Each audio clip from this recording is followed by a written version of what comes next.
Queridos alumnos, lamentamos mucho todos que estemos en estas condiciones, trabajando en línea. No es lo mismo tenerlos a ustedes cerca que trabajar así, pero la salud es primero.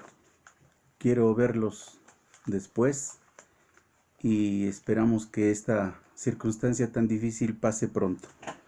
Bien, ya ustedes empezaron a trabajar el tema de la Revolución Mexicana. Para esto antes les pedí que hicieran los apuntes del porfiriato.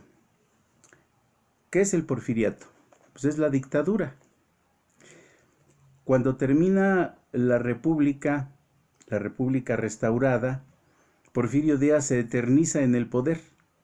Sirve a los intereses de los terratenientes. Sirve a la iglesia conservadora de su tiempo, sirve a los latifundistas y sirve a los intereses extranjeros, sirve a Inglaterra y a Estados Unidos. ¿Qué querían estos dos países? Petróleo. Ya se empezaba a utilizar el petróleo, entonces Porfirio Díaz concesionó el petróleo por 99 años.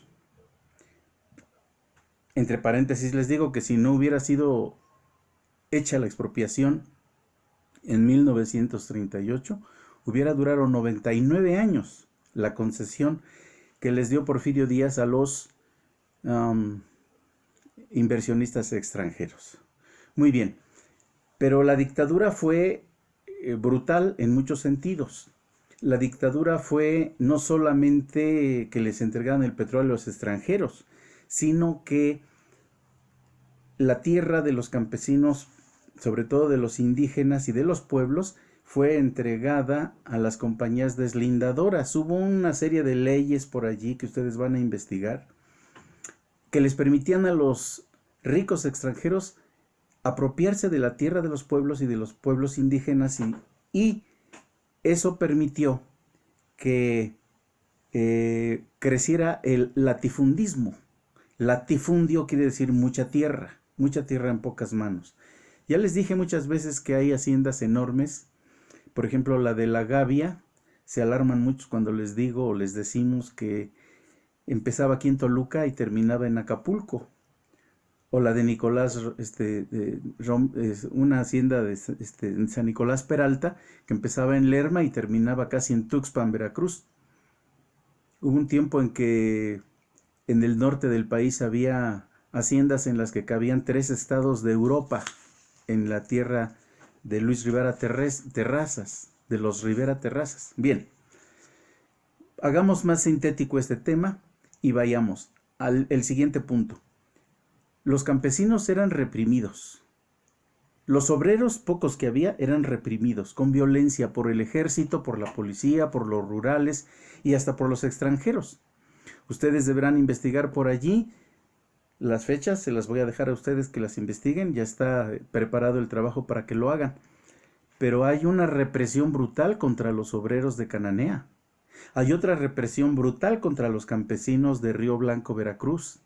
Hay un pueblo que desaparece por completo, Tomochic, porque es cañoneado, bombardeado por el ejército de Porfirio Díaz. Entonces la represión era brutal. Y no había elecciones, y cuando había, pues Porfirio Díaz las ganaba todas. Y Porfirio Díaz imponía a los gobernadores y a los presidentes municipales y a todas las autoridades. Era un dictador, en pocas palabras, que servía a los intereses de los más ricos. Y en ese tiempo surgió un grupo que se llamó el Partido de los Científicos, les llamaban. Científicos porque eran positivistas. Ustedes ya recordarán que el positivismo es la corriente que dice que no hay que hay que desplazar la fe. Esa no sirve.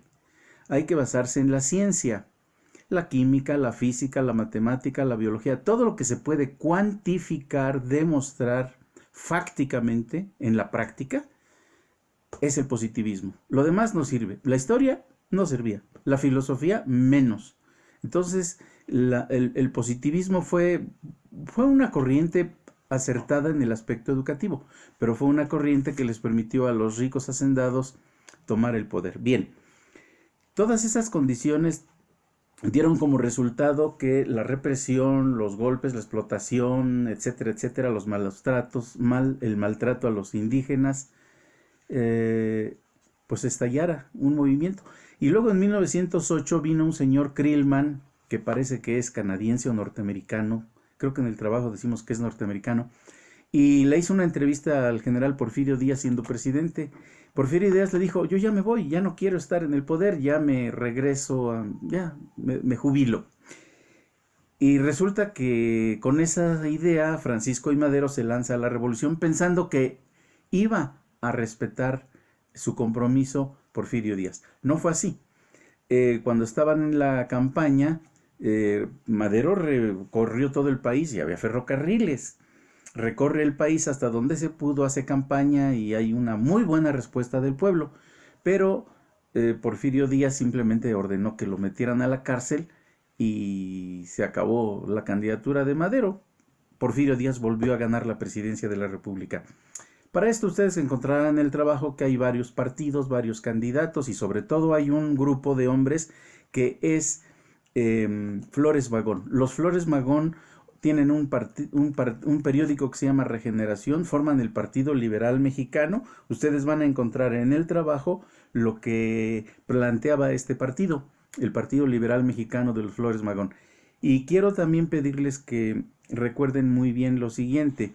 Madero se va, huye de la cárcel, se escapa a San Antonio, Texas, y allí redacta un plan, el famoso Plan de San Luis. El Plan de San Luis simplemente, pues es sorprendente este plan, porque decía lo que nunca ninguna revolución había hecho, anunciar la revolución y anunciar el día y la hora. A las 6 de la tarde del 20 de noviembre de 1910 estallaría en todo el país la revolución. Y así fue. En Chihuahua, incluso en Puebla se les adelantaron 2 días.